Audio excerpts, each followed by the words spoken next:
Bonsoir à toutes et à tous. Tout de suite, les titres de cette édition.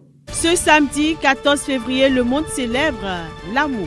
Les fleurs, les chocolats, les dîners romantiques, autant de symboles qui envahissent les villes et les écrans. Quelle est la véritable signification de l'amour selon la Bible? Vous suivrez le patriarche Ernest Wewunu dans cette édition. De nos jours, beaucoup de gens recherchent les biens que le Dieu Tout-Puissant peut leur offrir, mais oublient que Dieu a des exigences liées à sa nature qu'est la sainteté. Le pasteur Elia Rossi explique le thème sainteté dans cette édition.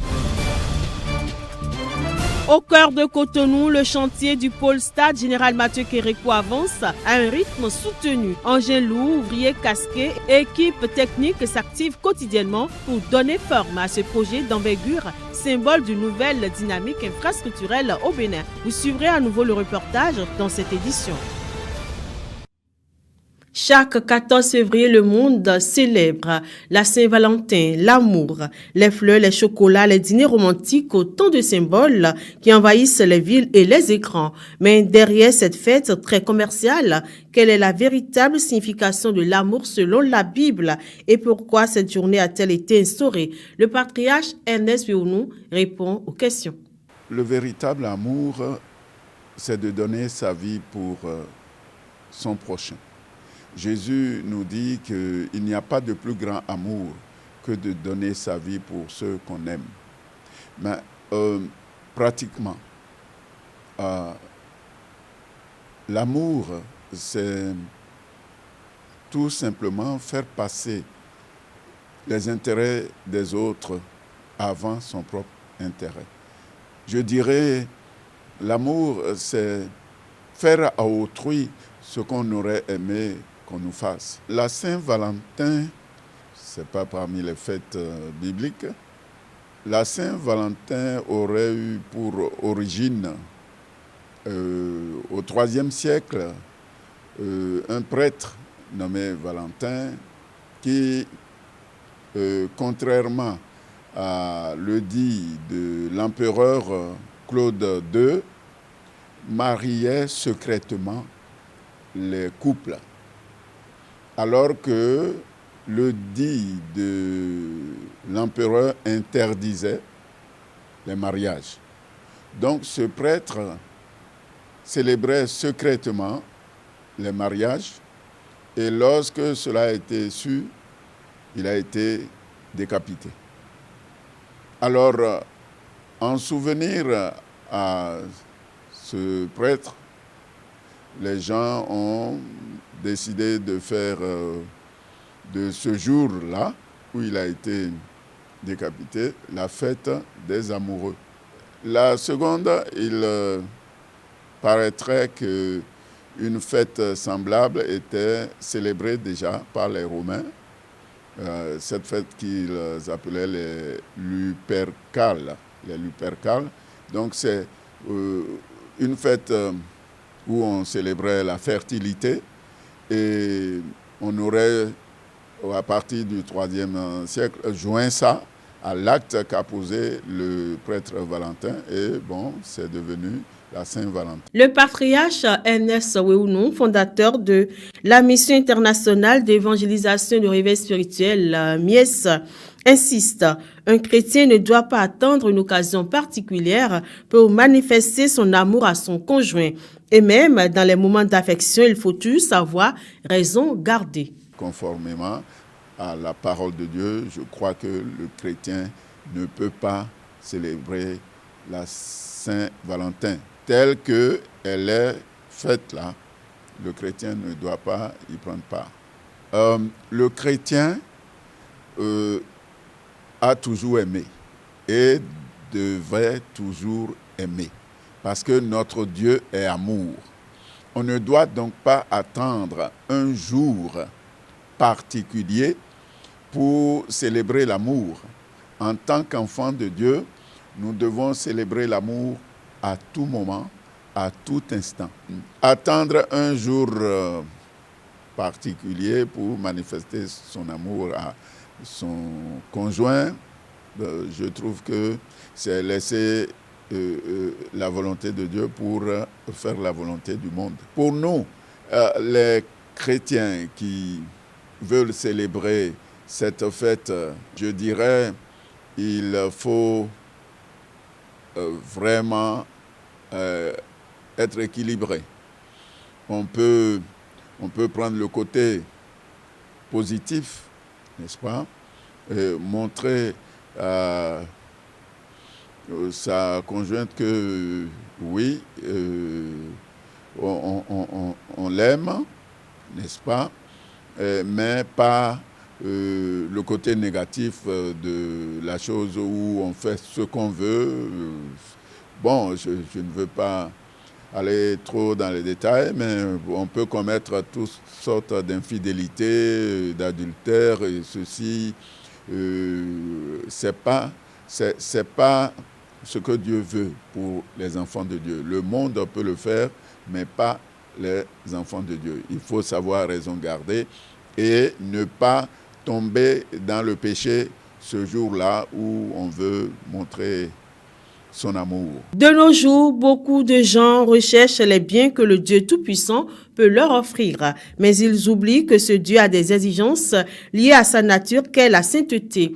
Chez d'innombrables croyants, nulle personne vivant encore sur terre ne peut réellement être saint ni pratiquer la sainteté. Or, il est écrit dans Hébreux 12, verset 14, « Recherchez la paix avec tous et la sainteté, et plutôt la sanctification sans laquelle personne ne verra le Seigneur. » Fort de cela, l'homme de Dieu, Élie Arossi, explique le thème sainteté. Sainteté, d'abord, c'est la nature de Dieu. Dieu est saint. Et donc, quand il a appelé les enfants d'Israël à sortir de l'Égypte, dans leur marche avec lui, il les a appelés à un moment donné pour leur demander d'être saints. Dans Lévitique chapitre 20, verset 26, il a dit qu'il est un Dieu saint et qu'il veut que ses enfants soient saints. Et également dans le Nouveau Testament, l'apôtre Pierre nous a parlé de la sainteté. Dans le chapitre 1, les versets 15 et 16, il nous a parlé de la sainteté. Et donc, quand nous combinons ces deux versets, un dans le Nouveau Testament et un dans l'Ancien, nous comprenons que la sainteté, c'est l'appel à la séparation d'avec le monde, c'est l'appel à la consécration. Donc Dieu nous appelle à nous distinguer pour lui, à nous consacrer pour lui, à nous séparer du monde pour lui. Le révérend Athanase Kadja, quant à lui, nous fait comprendre en profondeur ce qu'est la sanctification. C'est une opération chirurgicale spirituelle que Dieu opère dans la vie du croyant pour lui transmettre, pour enlever le cœur dans Ézéchiel que nous avons dit que je vais enlever le cœur de pierre et vous donner un cœur de chair, un nouveau cœur. C'est pour que tout ça. Donc, un chrétien, en principe, quand tu dis que tu es sanctifié, devant le péché, c'est que tu ne réagis pas. Tu es mort au péché. Ce que tu aimais même auparavant, tu vois ça, tu ne réagis pas par rapport à ça. Mais si cet instinct-là, l'amour pour la boisson-là, pour la femme-là, tout ça là, n'est pas tué en toi, tu vas réagir. Mais quand tu es mort, et quelqu'un qui est mort, même tout ce qu'il aime, on met ça à côté de lui, il ne peut plus réagir.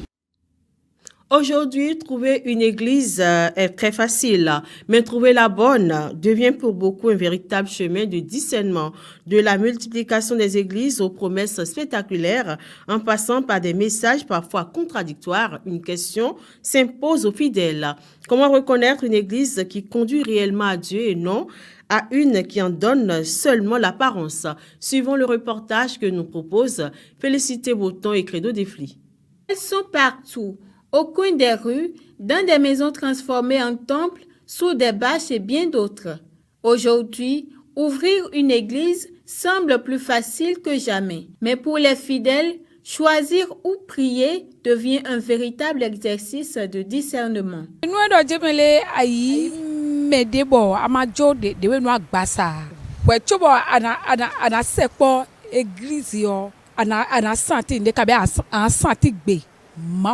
On ne peut pas distinguer une vraie église d'une fausse selon la chair.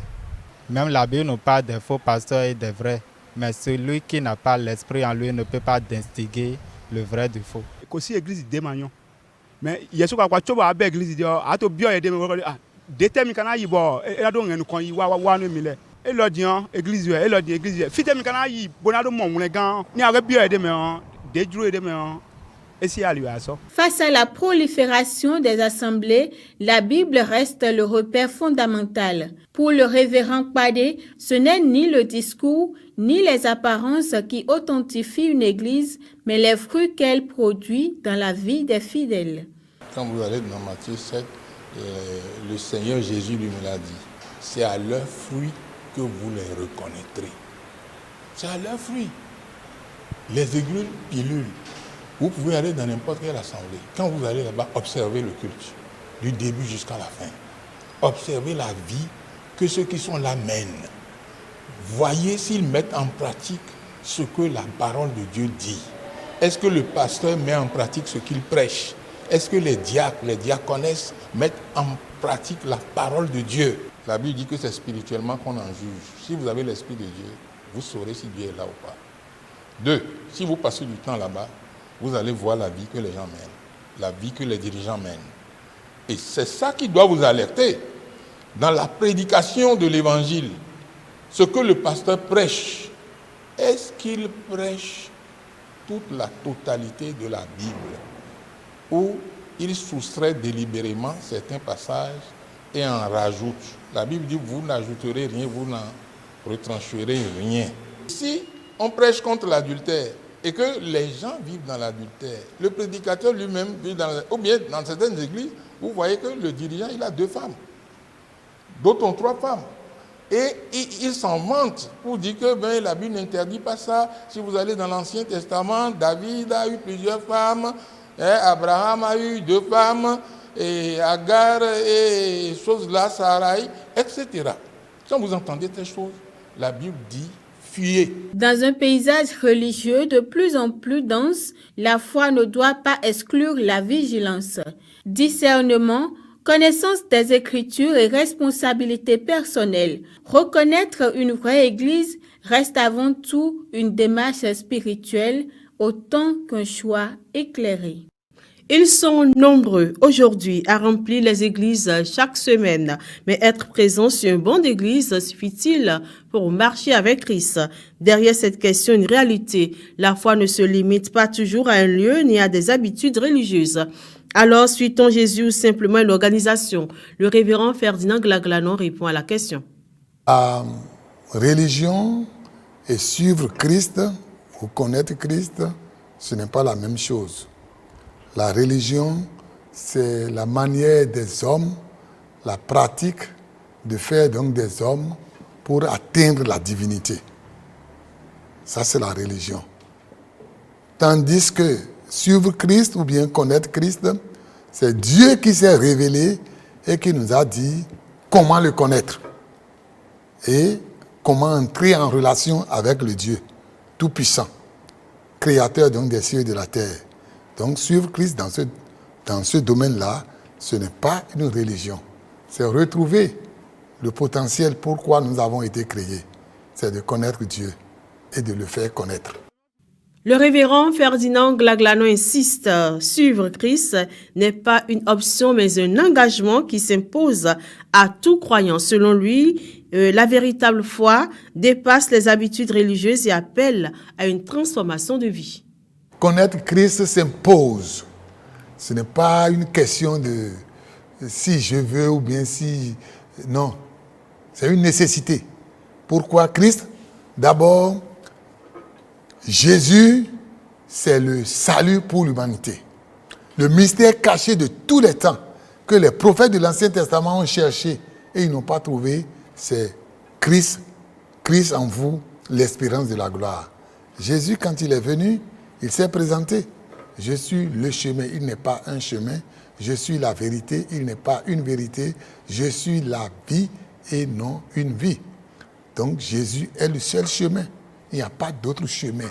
Il n'y a pas d'autre vie. Il n'y a pas d'autre alternative. Il a dit, je suis le chemin. Sans moi, personne ne peut accéder à Dieu. Il est incontournable. Jésus est l'incontournable. Il n'y a pas d'autre chemin. Il n'y a pas, acte 4, 12, il n'y a de salut en aucun autre nom. Il n'y a sous le ciel aucun autre nom qui a été donné parmi les hommes par lequel nous devions être sauvés. Donc il n'y a pas deux solutions. C'est l'unique solution. C'est la seule. C'est la seule. Si vous prenez par exemple la résurrection par exemple de Jésus-Christ, c'est un fait indéniable. C'est un fait magnifique que vous ne trouverez dans aucune autre religion. Dans aucune. Dieu s'est révélé.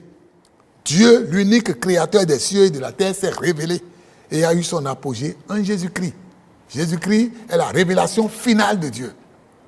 Donc, si on veut vraiment connaître Dieu, on veut entrer en relation avec lui, c'est Jésus. C'est Jésus. Il n'y a pas d'autre religion. Il n'y a pas d'autres concepts. Non, il n'y a pas. C'est Jésus. C'est Jésus ou rien. Si vous ne connaissez pas Jésus, vous allez passer à côté.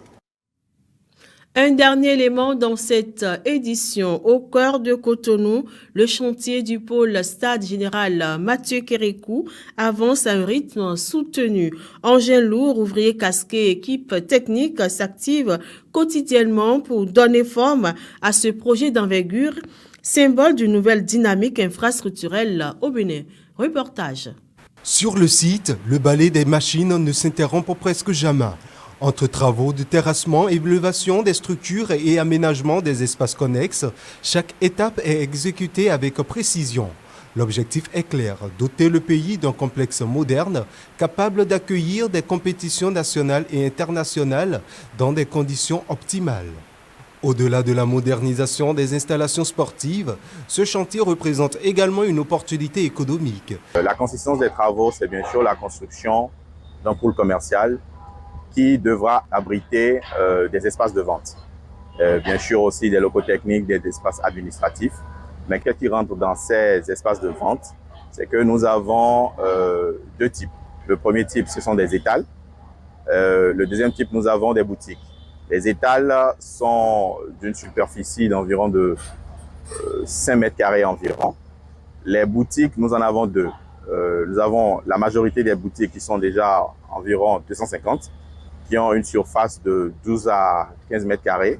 Et nous avons des boutiques un peu plus grandes qui sont beaucoup plus situées au niveau de la façade principale du bâtiment. Pensé comme un pôle structurant, le futur aménagement ne se limite pas au stade lui-même. Il intègre des espaces multifonctionnels destinés à renforcer l'attractivité du site et à en faire un véritable centre de vie sportive et événementielle. Nous avons environ 1000 étals qui sont des petits espaces de vente qui sont couverts par une toiture shed, toiture métallique un peu à l'instar des autres marchés que nous avons, les autres 9 marchés humains qui ont déjà été réalisés. Et les boutiques, nous en avons environ 300. Et après, nous avons 70 restaurants, donc ce qui porte un total de 1500 espaces à mettre à disposition des preneurs qui pourront s'acquérir de ces espaces à la fin du projet. À terme, le pôle du Stade Général Mathieu Kérékou ambitionne de devenir une vitrine du savoir-faire béninois en matière d'infrastructures modernes. Un chantier qui, au-delà d'un mur, en construction porte des espoirs d'un rayonnement sportif accru et d'un développement urbain harmonieux. C'est sur ce reportage sur le Stade Général Mathieu Kérékou que nous mettons un point final à cette édition. Merci de nous avoir reçus chez vous.